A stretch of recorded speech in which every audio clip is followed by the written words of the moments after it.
औलाद का मोह। दिलीप और सुधांशु नाम के दो भाई थे। दिलीप की शादी कावेरी के साथ हुई और सुधांशु की शादी माया के साथ। शादी के बाद दोनों भाई अपनी अपनी पत्नी के साथ खुशी खुशी रहा करते थे। दोनों भाइयों के परिवार एक ही घर में रहता था। साथ में खाना, साथ में घूमना, कुल मिलाकर दोनों भाइयों का परिवार खुशहाल परिवार था। कुछ सालों के बाद दिलीप की पत्नी कावेरी को एक बेटा हुआ।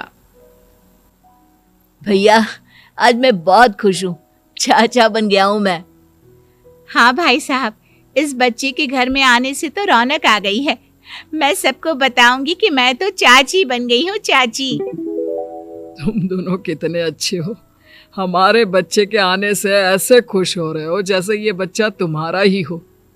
बस भैया, अब आपका बेटा इस दुनिया में आ गया ना, हम भी कोशिश करेंगे कि हमारा भी बच्चा जल्दी से इस दुनिया में आ जाए। और फिर आपका और हमारा बच्चा दोनों मिलकर दिन भर घर के आंगन में खेला करेंगे। कितना मजा आएगा ना। सच कहती हो माया, मैं भी उसी दिन का इंतजार कर रही हूँ जब तुम्हारी भी गोद भर जाएगी और मेरे बेटे को एक छोटा भाई या बहन मिल जाएगी। एक साल बीत जाता है। दिलीप और कावेरी का बेटा अब 1 साल का हो चुका था, लेकिन सुधांशु और माया की कोई औलाद नहीं होती।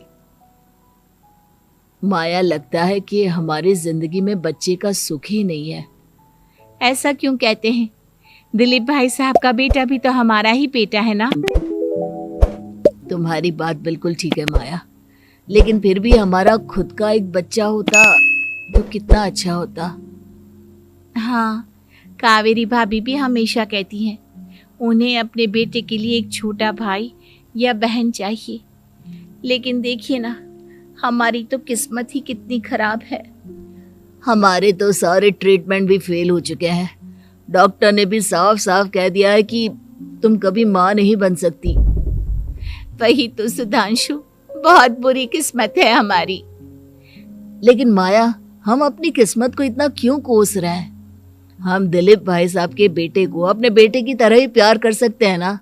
हाँ जी, बिल्कुल सच कहा। मैं भी वैसा कर सकती हूँ। चाची हूँ, उसे छोटी माँ का प्यार नहीं दूंगी क्या? कुछ दिनों के बाद दिलीप का एक दोस्त दिलीप से मिलने के लिए आता है। अरे क्या बात है दिलीप, बधाई हो बधाई। और घर तो काफी बड़ा है तुम्हारा। वैसे तुमने अपने बेटे के बारे में क्या सोचा है?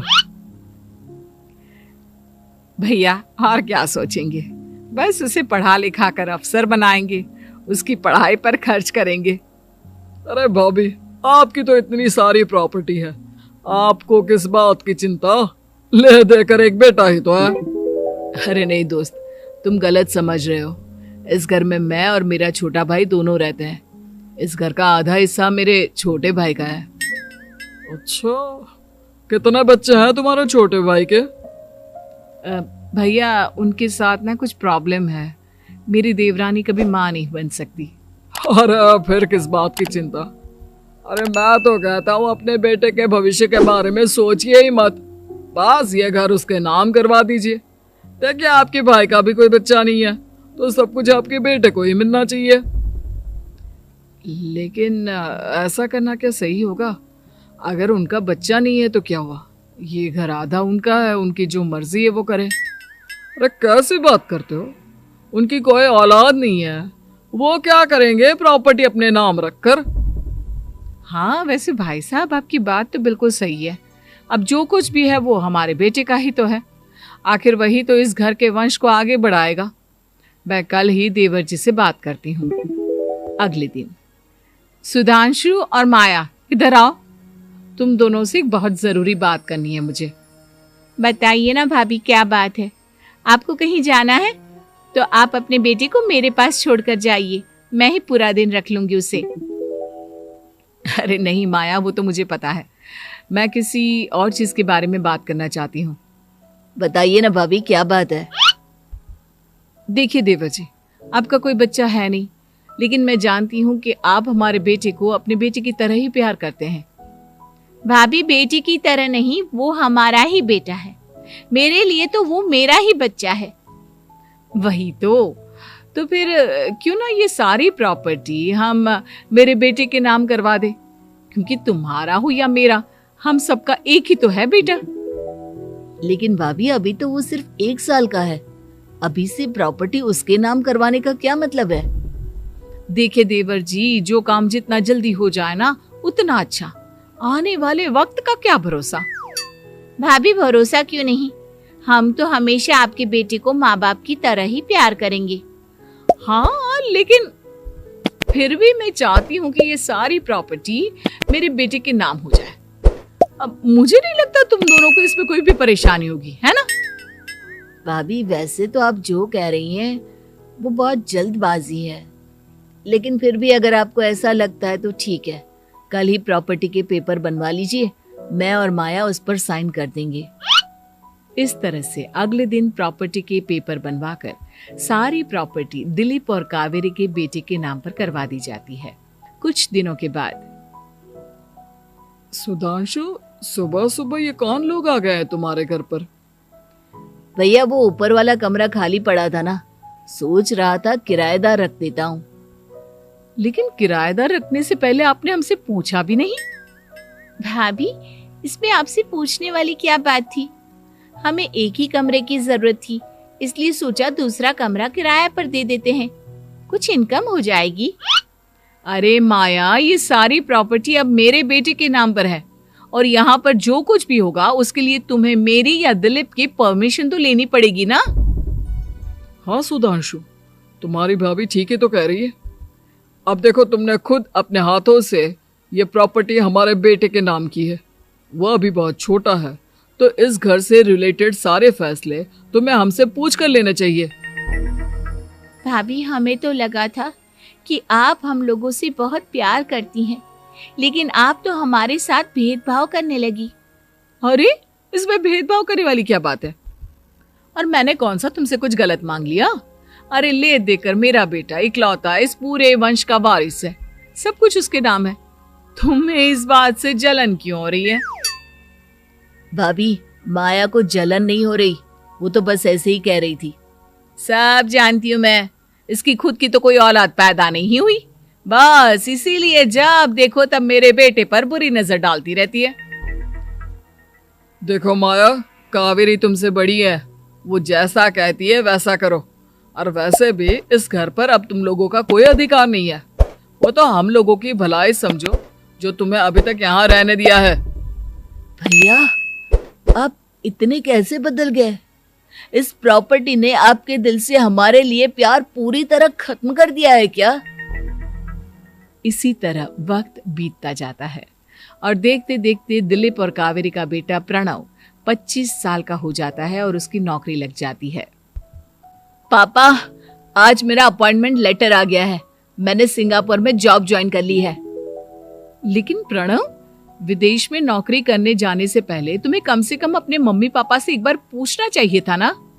इसमें पूछने वाली क्या बात है माँ, मैं सिंगापुर जाकर जॉब करना चाहता हूँ तो करना चाहता हूँ। देखो प्रणव, हमने तुम्हारे लिए इतनी सारी प्रॉपर्टी यहाँ पर रखी हुई है, उन सब का क्या होगा? यहाँ रहो, बिजनेस करो। सॉरी पापा, मैं यहाँ रहकर कोई बिजनेस नहीं करने वाला, और ये जितनी भी प्रॉपर्टी आपने मेरे लिए संभाल कर रखी है ना, ऐसे ही किसी को दान में दे दीजिए, क्योंकि मैं सिंगापुर से वापस इंडिया आकर कभी नहीं रहने वाला। दिमाग खराब हो गया है तेरा, जानता नहीं तेरी वजह से हमने तेरे चाचा चाची से लड़ाई करके पूरा घर तेरे नाम करवा दिया था। हाँ तो ऐसा करने से पहले आपको सोचना चाहिए था ना। और मम्मा, मैं तो वैसे भी उस वक्त 1 साल का था, मेरा इस मैटर से कोई लेना देना नहीं है। कैसी बात कर रहा है ये लड़का?